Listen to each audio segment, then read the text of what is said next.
Colossenses capítulo 3, vou ler até o versículo 17. Diz assim a palavra do Senhor, leiamos com fé. Portanto, se fostes ressuscitados juntamente com Cristo, buscai as coisas lá do alto, onde Cristo vive assentado à direita de Deus. Pensai nas coisas lá do alto, não nas que são aqui da terra. Porque morrestes, e a vossa vida está oculta junta com Cristo, em Deus. Quando Cristo, que é a nossa vida, se manifestar, então vós também sereis manifestados com Ele em glória.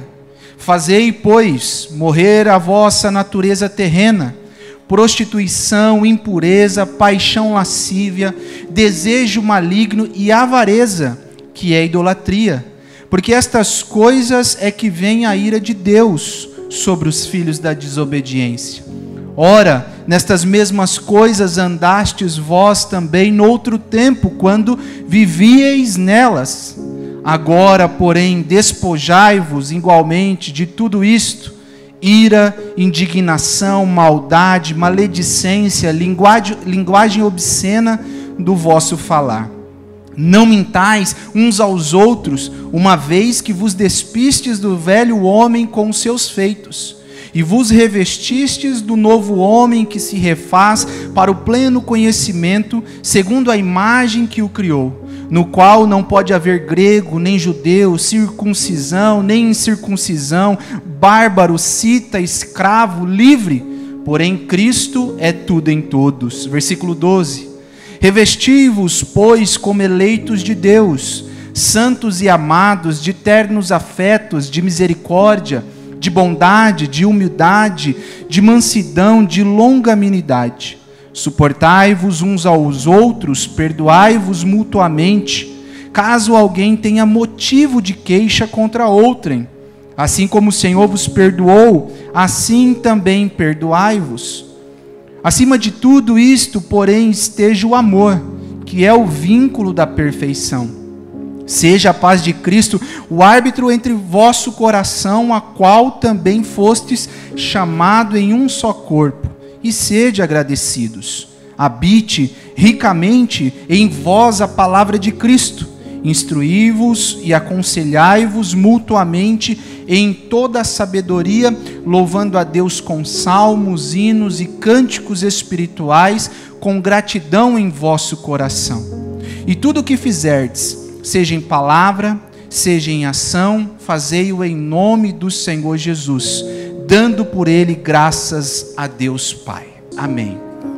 Irmãos, a igreja de Colosso, ou aos Colossenses, é uma igreja que Paulo escreveu a sua carta, comumente conhecida, aquelas cartas da prisão. Juntamente com ela, Paulo escreveu a carta aos Efésios, aos Filipenses e a Filemon. Interessante que quando Paulo escreve Colossenses, Paulo também escreve Filemon, porque Filemon era um membro da igreja de Colossos. Então a mesma pessoa que leva a carta aos Colossenses também leva a carta a Filemon. Uma carta destinada à igreja e a outra carta destinada a uma pessoa que é Filemon. A cidade de Colossos ficava aproximadamente 160 quilômetros de Éfeso. E provavelmente Paulo não tenha passado nessa igreja.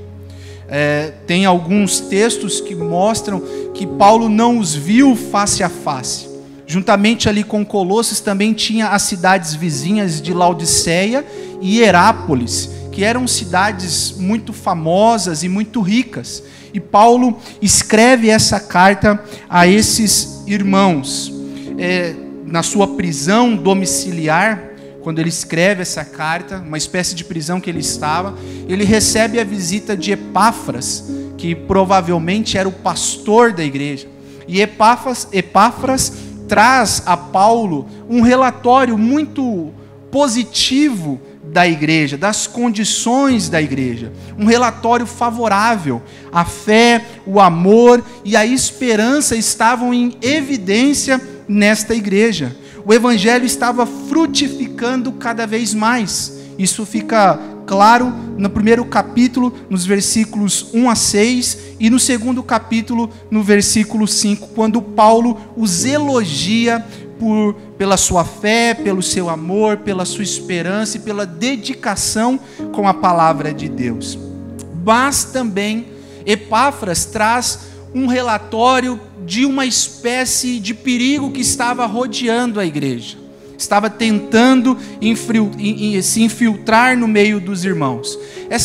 Esse perigo ficou conhecido como a heresia colossense, porque era uma espécie de mistura, não se sabe ao certo o que de fato era, mas havia uma mistura de 4 coisas dessa heresia. A primeira, uma falsa filosofia.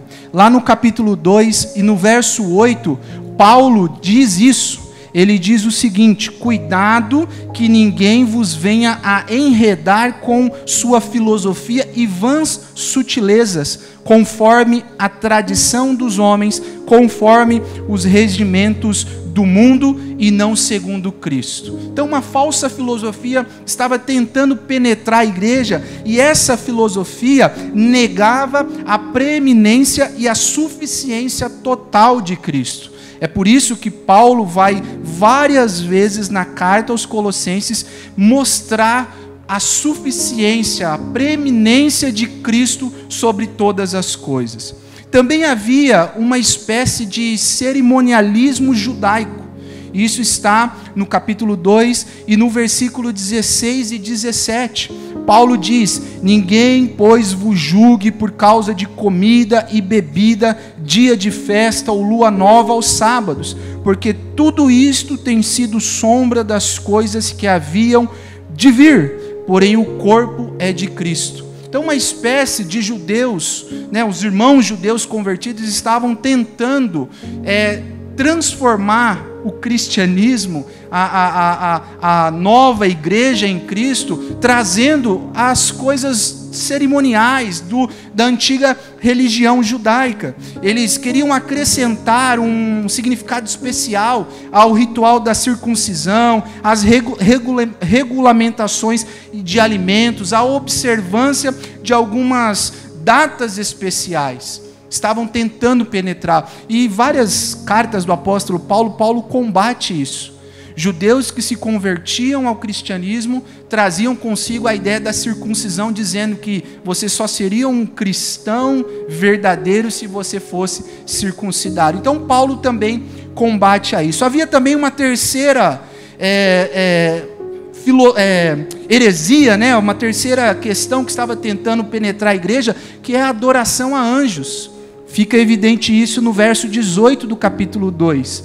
Paulo diz: ninguém se faça árbitro contra vós outros, pretextando humildemente e culto aos anjos, baseando-se em visões, enfatuado, sem motivo algum, na sua mente carnal. Então, essa ideia de um culto a anjos, que também desvalorizava a singularidade de Cristo, como se ele fosse insuficiente para a salvação plena. E, em último lugar, havia uma espécie de ascetismo.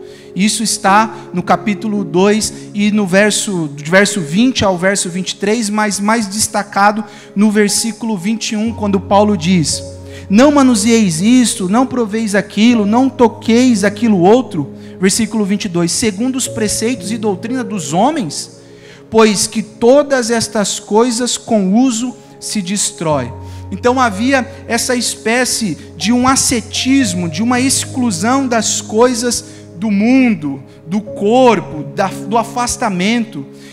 E aí Paulo combate, mostrando a futilidade, indica Cristo como resposta a estas coisas, mostrando que Cristo é suficiente para tudo. Paulo escreveu a sua carta para combater esse perigo, que tinha 2 cabeças. A primeira é a volta ao paganismo com a sua crassa sensualidade, ou seja, aqueles que rejeitavam a ideia de santidade do corpo. Então o corpo você pode fazer o que quiser com o corpo, o que importa é a alma, é o seu espírito, é a sua psique, a sua gnose. e outros que já não, já partiam por outro extremo, dizendo que tinha que viver numa espécie de monasterio exclusivo, isolado. E Paulo mostra que em Cristo, nós temos uma nova vida livre dos rudimentos deste mundo. Então a ideia do apóstolo Paulo ao escrever esta carta é mostrar que em Cristo nós somos livres para os rudimentos deste mundo. E nesse trecho que eu li com os irmãos do capítulo 3, Paulo vai mostrar alguns aspectos dessa nova vida em Cristo Jesus. Quais os aspectos dessa nova vida? Em primeiro lugar, a nova vida é guardada em Cristo. Então, dos versículos 1 ao versículo 4, Paulo evidencia isso.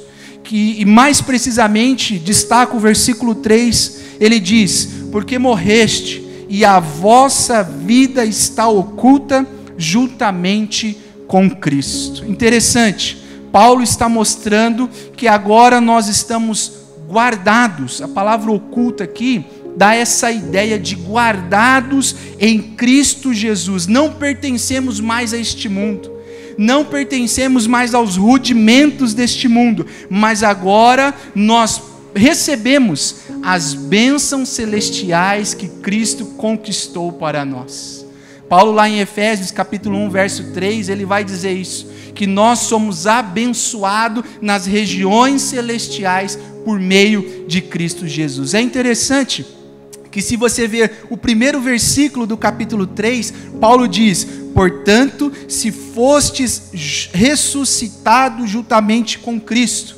Ele está fazendo a mesma alusão que ele fez ao versículo 20. Lá no versículo 20 ele diz: se morreste com Cristo para os rudimentos deste mundo. Então nós morremos, mas ressuscitamos com Cristo. A nossa vida agora está guardada em Cristo Jesus. Lá em Efésios, no capítulo 1, do capítulo 1 ao versículo 14, Paulo, várias vezes, o pastor pregou esses dias aqui no culto, várias vezes evidencia essa manifestação de Cristo e como nós estamos guardados. Por 10 vezes, Paulo traz a ideia dos crentes serem abençoados por meio dessa ligação com Cristo Jesus.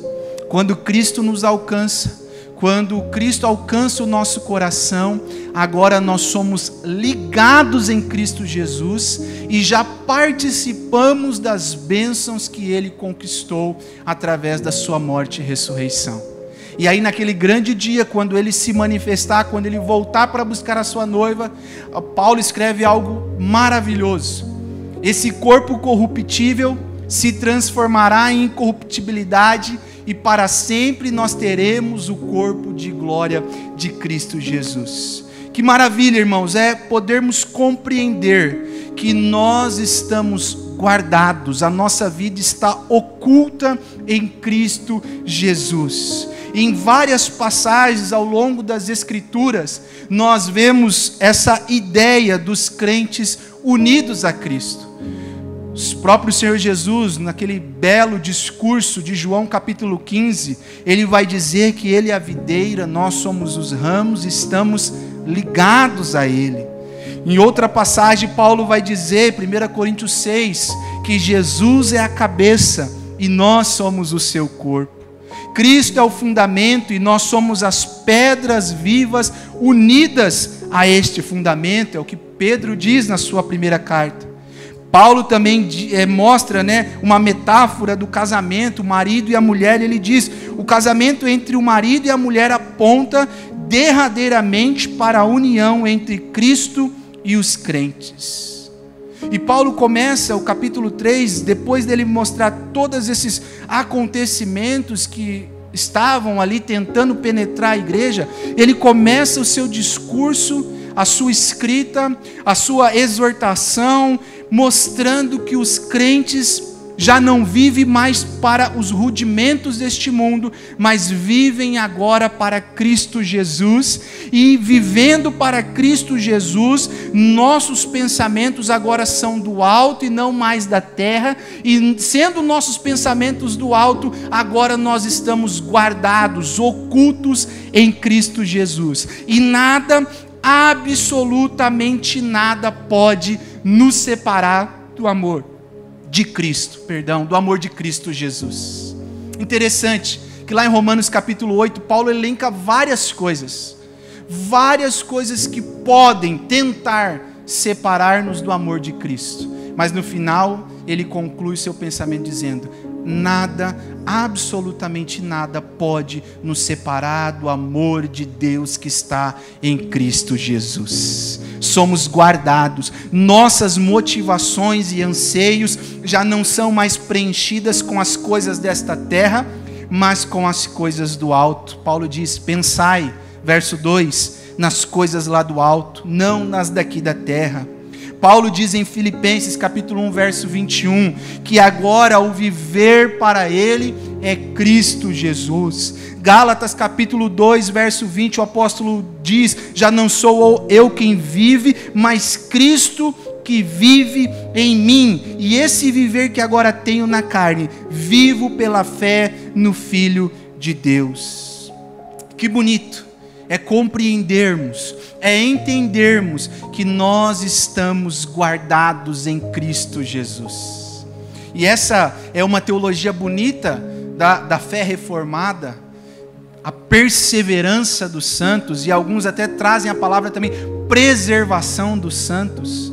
Ao mesmo tempo que Deus nos ajuda na perseverança a caminhar com Ele até o fim, ao mesmo tempo também Ele nos preserva, porque nós estamos guardados em Cristo Jesus. O Senhor Jesus disse que nada pode nos arrebatar das suas mãos. Paulo começa seu discurso mostrando que as filosofias vãs do mundo, que as ideias de abstinência, de ascetismo, que aquelas coisas, os rudimentos, as cerimônias, tudo isso não é nada se comparado ao que nós somos em Cristo Jesus, ao que nós temos através de Cristo Jesus. E aí no verso 4, ainda nesse bloco, Paulo vai mostrar que a nossa grande expectativa é o retorno do nosso Senhor, para com Ele vivermos eternamente. Ele vai mostrar quando Cristo, versículo 4, que é a nossa vida, se manifestar, então vós também sereis manifestados com Ele em glória. Essa é a nossa esperança. Estamos guardados em Cristo, mas um dia Cristo virá e nós seremos manifestados em glória, porque Ele é a nossa vida. 1 João 5,12, o apóstolo diz: aquele que tem o Filho tem a vida, aquele que não tem o Filho de Deus não tem a vida. Que maravilha, irmãos, é sabermos que a nossa vida está segura nas mãos de Deus. Você está guardado nas mãos de Deus. Você está oculto na mão de Deus. Você compreende que nada, absolutamente nada, pode te tirar das mãos de Deus? Absolutamente nada. Mais do que isso, eu pergunto nessa manhã: os seus pensamentos têm sido preenchidos com as coisas do alto, com as coisas celestiais? Os seus pensamentos têm sido preenchidos com a presença, com a singularidade de Cristo Jesus? Ou muitas vezes, nesse mundo que nós vivemos, frenético, nós se preocupamos mais com as coisas, e eu não estou dizendo que você não tem que se preocupar. Não estou dizendo isso, não é igual a igreja de Tessalônica, que quando ouviram Paulo pregar que Jesus iria voltar, não quiseram mais trabalhar. Então vamos ficar tranquilo. Aí Paulo diz: quem não trabalha também não coma. Já dá uma exortação. Não é isso. Mas muitas vezes Paulo está dizendo, mostrando que essa união com Cristo é aonde deve estar os nossos pensamentos. É tendo essa convicção que estamos guardados, que estamos preservados, que estamos unidos a Cristo, que os nossos pensamentos devem ser preenchidos com as bênçãos e as coisas celestiais. Mais do que isso, meu irmão, sua esperança está no fato que Jesus voltará para te buscar e para que você esteja para sempre ao lado dele. Você tem essa esperança, você tem essa convicção que Jesus está voltando. que Ele virá, e quando Ele virá, Ele que é a nossa vida, seremos manifestados em glória. Então Paulo está mostrando nesse primeiro bloco que a nossa vida, a nova vida em Cristo, ela é guardada, ela é preservada, ela é oculta em Cristo Jesus. Mas Paulo continua, e dos versículos 5 a 11, Paulo vai mostrar um novo aspecto dessa nova vida em Cristo. E o segundo aspecto que ele mostra é que a nova vida é morta para a carne. Ele vai dizer no versículo 5, fazei, pois, morrer a vossa natureza terrena. E aí ele elenca várias coisas, vários pecados, e ele vai mostrar que agora nós estamos, versículo 8, despojados da velha natureza. E é interessante como Paulo trabalha isso. O reverendo Hernandes, comentando esse texto, ele diz o seguinte, que o crente deve andar com a certidão de óbito no bolso. Morremos, e agora nós andamos com a certidão de morto no bolso. Morremos para as coisas do mundo. Parece um paradoxo, né? O evangelho. Para você viver, você precisa morrer. Olha só, Paulo vai mostrar que essa nova vida em Cristo, ela é morta para a carne. Lá no versículo 20 ele já tinha dito isso, né? Morreste com Cristo para os rudimentos do mundo. Lá em Romanos capítulo 6, verso 11, ele também diz, assim também vos considerais mortos para o pecado, mas vivos para Cristo. E é interessante como Paulo constrói progressivamente o pensamento dele nesse capítulo 3, porque ele vai mostrar aqui como que o pecado afeta o homem, nos afeta e nos destrói. Paulo chama a atenção dos colossenses para o fato que o pecado da velha natureza causa duas grandes destruições. E ele vai mostrar isso. Primeira destruição, o pecado destrói o próprio pecador.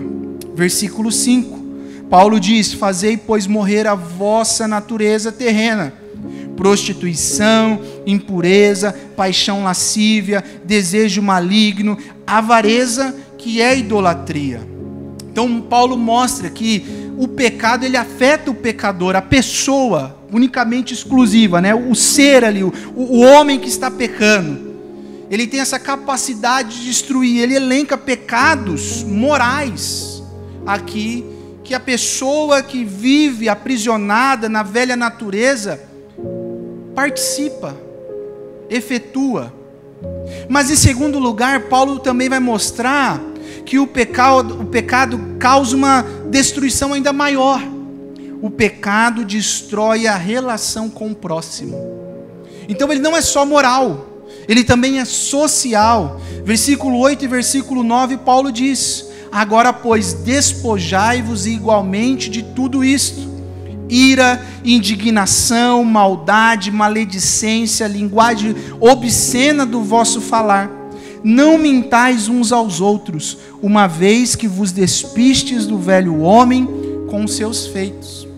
Olha que interessante que Paulo está mostrando, que o pecado, ele destrói a pessoa moralmente, mas ele também tem uma capacidade de destruir a relação com o próximo.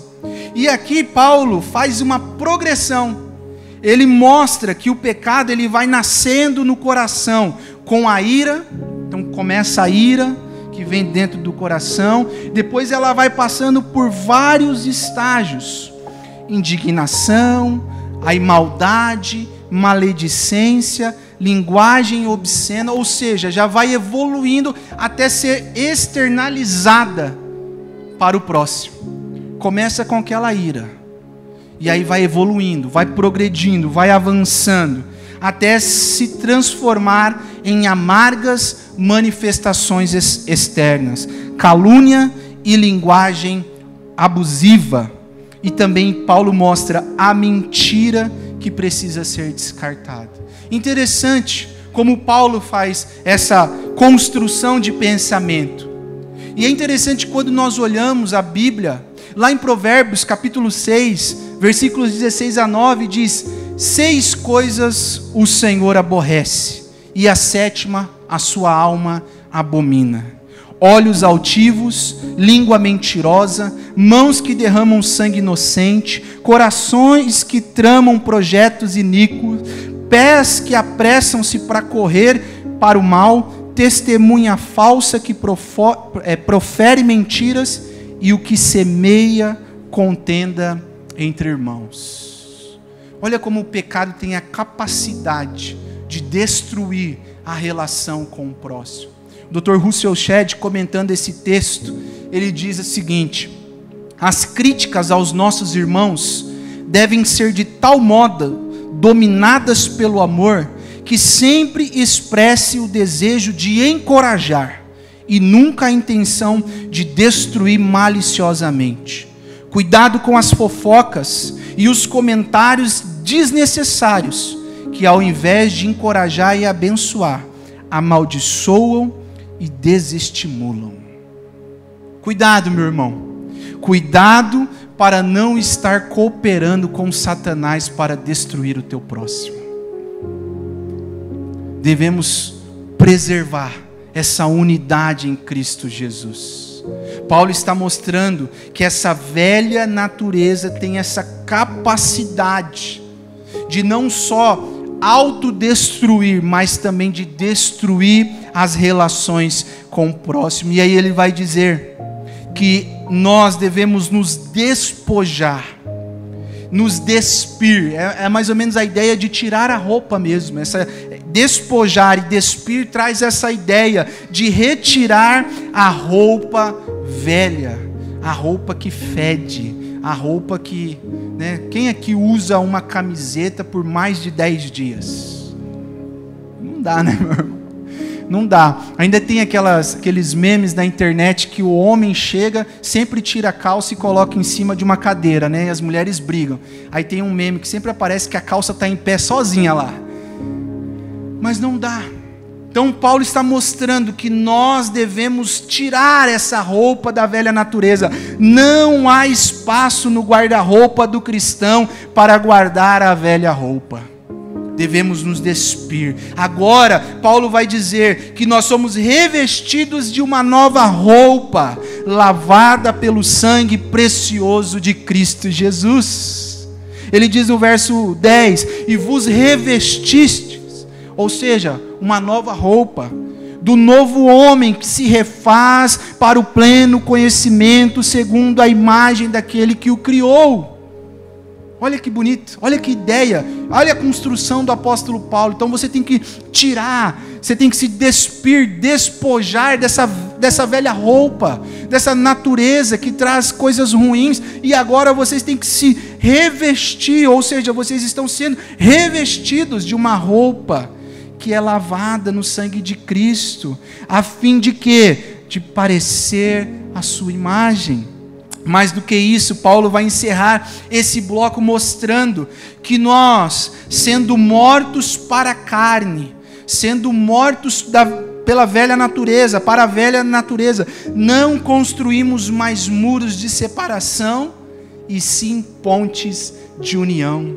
Verso 11: no qual não pode haver grego nem judeu, circuncisão nem incircuncisão, bárbaro, cita, escravo, livre, porém Cristo é tudo em todos.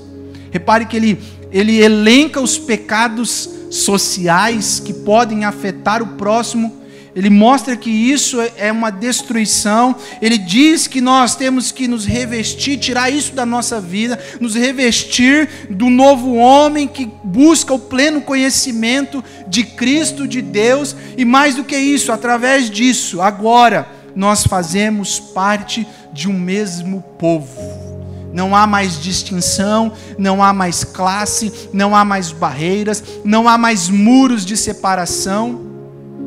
Agora somos todos um em Cristo Jesus. Citei esses dias uma frase que o pastor Dalmo gosta de usar, que na igreja pode haver panelinha, viu? E aí as pessoas, né, olharam assim para o pastor Dalmo, ele disse assim: só não pode haver tampa. Sempre tem que caber mais gente nessa panela, viu? A igreja de Cristo é formada uns pelos outros. Somos reconciliados uns com os outros por meio da cruz de Cristo. O pastor pregou isso na quinta-feira. Efésios capítulo 2, verso 13. A cruz de Cristo é a ponte que me liga a você, meu irmão, que me une a você. Somos partes de um só corpo. Quais pecados não foram retirados da sua vida? O que você precisa matar hoje da sua velha natureza? Ou de repente, não, Daniel, eu estou revestido da nova roupa em Cristo, mas eu sempre ando com uma malinha da velha natureza. Paulo está mostrando que nós temos que se despir, se despojar disso. Não ande com roupas da velha natureza. Não existe cristão pela metade. Eu sou crente, mas meu braço não é. Eu sou crente, mas eu não aceito desaforo. Olha só, Atos diz que os apóstolos se alegravam de serem caluniados. Pedro e João, quando foram lá no Sinédrio, eles saíram alegres porque foram confrontados, afrontados, zombados, por conta do nome de Cristo. Ou, não mexe comigo, ou, se mexer comigo vai ver. Essa não é uma linguagem do cristão. Essa não é uma linguagem da nova vida em Cristo Jesus. Fale para Cristo hoje, meu irmão, o que precisa morrer na sua vida. A gente já faz aqui o velório, hoje. Fazemos o velório da velha natureza. E saia daqui para viver uma vida nova, plenamente satisfeita e santa em Deus. Através de Cristo Jesus. Mate a velha natureza. Sepulte ela e viva uma vida plena com Cristo Jesus. E após essa construção do apóstolo Paulo mostrando essa velha natureza, agora Paulo vai dar um terceiro aspecto dessa nova vida em Cristo Jesus.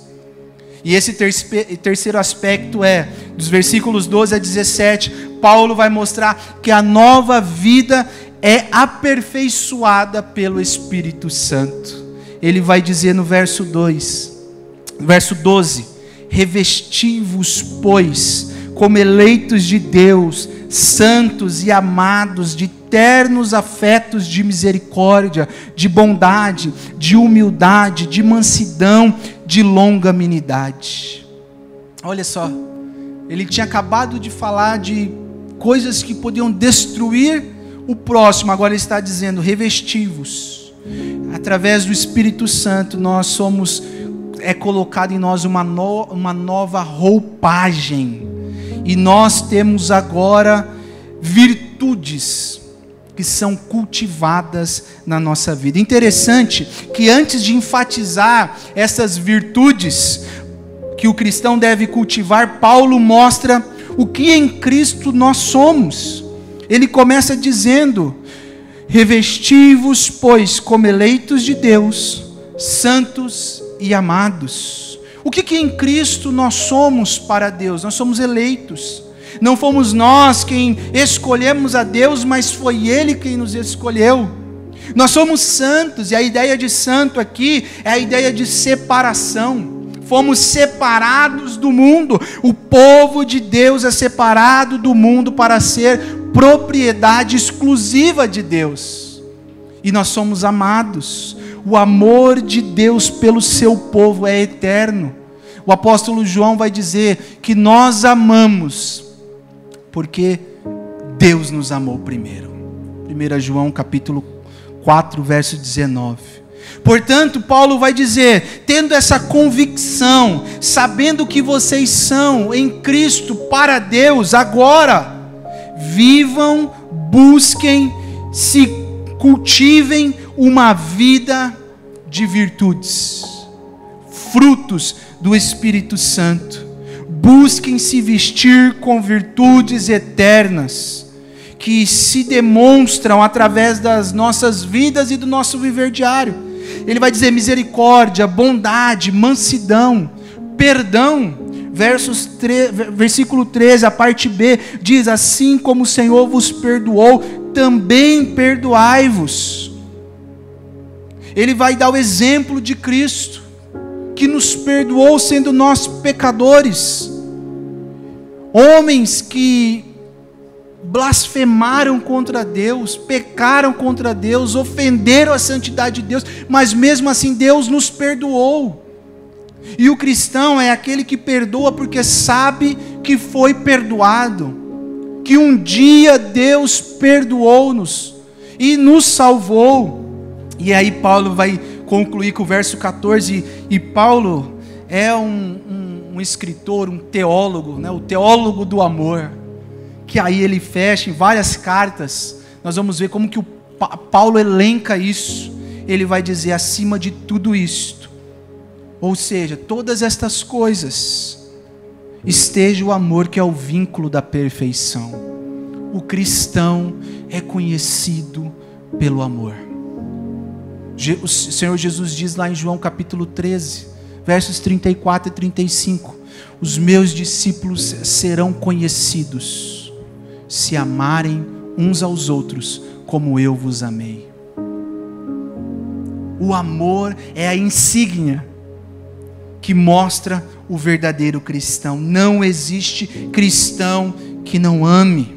O verdadeiro discípulo de Cristo é aquele que demonstra o amor pelo próximo. E aí Paulo vai mostrar que quando o Espírito Santo vai trabalhando, vai aperfeiçoando nos nossos corações estas virtudes, aí agora, nós então, quando estamos sendo trabalhados e aperfeiçoados pelo Espírito Santo, em primeiro lugar, nós suportamos o próximo. Verso 13: suportai-vos uns aos outros, perdoai-vos mutuamente, caso alguém tenha motivo de queixa contra outrem. Esse suportar aqui não é aquela ideia de que eu tolero. Eu tolero. Eu tolero o Maico. Não é essa a ideia. A ideia de suportar aqui é a ideia de suporte mesmo, de escora. Paulo está dizendo que nós temos que ser escora, sustentar, carregar o próximo. Essa é a ideia. Se o Espírito Santo está trabalhando no nosso coração, aperfeiçoando essa nova vida, agora nós podemos sustentar, suportar, carregar, escorar aquele que está mais fraco do que nós. Pegar na mão, ajudar, andar junto, dizer: venha meu irmão, estou orando por você, estou sentindo a tua falta, preciso de você. Esse é o corpo de Cristo. Paulo vai dizer que se o Espírito Santo trabalha, nós temos essa capacidade agora. Repare que ele faz elenca todas aquelas coisas contra o próximo, aqueles pecados, e ele está mostrando que quem é aperfeiçoado pelo Espírito, agora tem essa capacidade, porque não é de nós, é o Espírito Santo que nos mostra. Em segundo lugar, nós compreendemos que fazemos parte de um único só corpo. Um único corpo. Versículo 15. Seja a paz de Cristo o árbitro em vosso coração, a qual também fostes chamados em um só corpo, e sede agradecidos.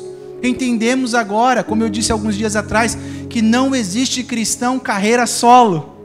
Não existe. Fazemos parte de um único corpo, o corpo de Cristo Jesus. Vários membros, com vários dons, como foi cantado aqui hoje pela manhã, cada um colocado,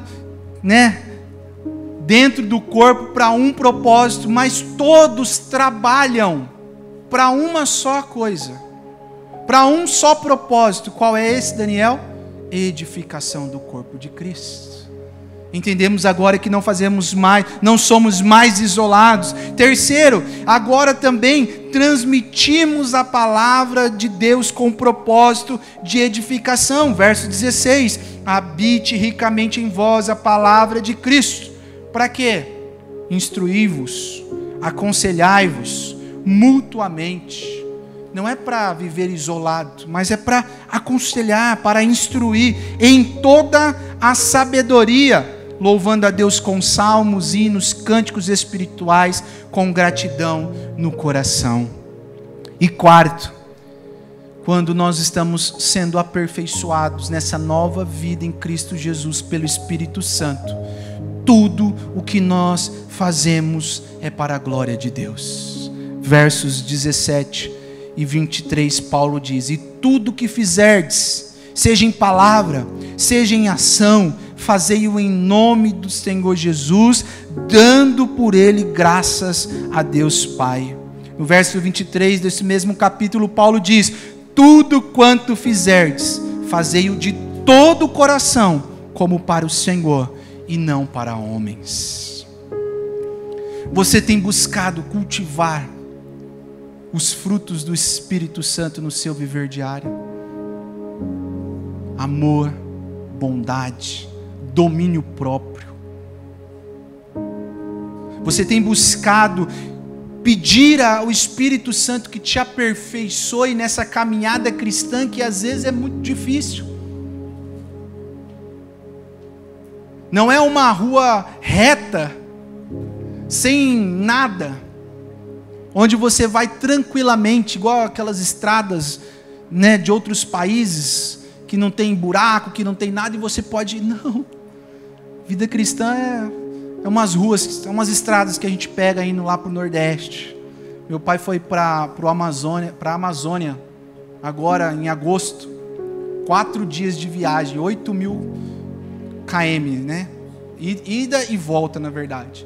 Então ele gastou 4.000 quilômetros e 4 para voltar. E aí ele pegou a Transamazônica lá, e ele fez várias filmagens para mandar para a gente. Loucura. Falei, loucura, eu ia de avião ou de ônibus, mas cada um sabe. Mas a vida cristã é assim, meus irmãos. Mas nós devemos pedir constantemente a ajuda do Espírito Santo para que Ele aperfeiçoe em nós esses frutos, para que esses frutos sejam evidenciados, para que a cada dia nós possamos nos parecer mais à imagem de Cristo Jesus. O Espírito Santo, mais do que tudo isso, tem te convencido do pecado, do juízo e da justiça de Deus? Eu sempre digo, às vezes para os jovens assim, que a grande questão é se o Espírito Santo tem falado no nosso coração quando nós estamos pecando. A gente errou, você sente o Espírito Santo te convencendo do pecado, ou seu coração já está cauterizado? Tanto faz, vira um hábito pecar. Ou o Espírito Santo tem te convencido? E por último, como você tem servido o corpo de Cristo? Como você tem ajudado na edificação do corpo de Cristo? Paulo vai nos mostrar que essa nova vida em Cristo Jesus, ela é guardada, ela é unida em primeiro lugar a Cristo. Sendo unida a Cristo, ela é morta para a carne, para o pecado, para os rudimentos deste mundo. E sendo morta para a carne, morrendo para as coisas do mundo, nós somos vivificados, aperfeiçoados, com frutos celestiais, para viver uma vida que represente e que demonstre Cristo Jesus, através de tudo que nós fazemos. Que Deus nos ajude a viver essa nova vida. Que o Espírito Santo aperfeiçoe no nosso coração essas virtudes, para que em tudo possamos glorificar o nome dEle. Curva a sua cabeça. Pai, te agradecemos pela Tua palavra. Obrigado, Senhor, porque em Ti nós somos guardados. Nada, absolutamente nada, pode nos arrebatar das Tuas mãos. Estamos guardados, ocultos em Ti, Jesus, e Te louvamos, porque através disso nós participamos das bênçãos celestiais conquistadas pelo Senhor. Obrigado, porque o Senhor nos alcançou, e nesse alcance do Senhor nós morremos para tudo o que é pecaminoso, destrutivo desse mundo, para os rudimentos deste mundo, e agora nós vivemos única e exclusivamente para o Senhor, que é a nossa vida. Nos ajude na nossa caminhada.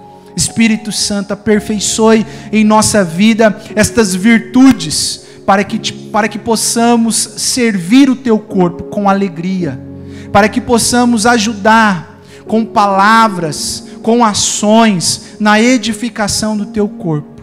Usa-nos, ó Pai, com os dons que o Senhor nos deu, para que possamos em tudo manifestar a Tua glória. Essa é a nossa oração com fé, em nome de Jesus. Amém. Amém, meu irmão. Deus abençoe.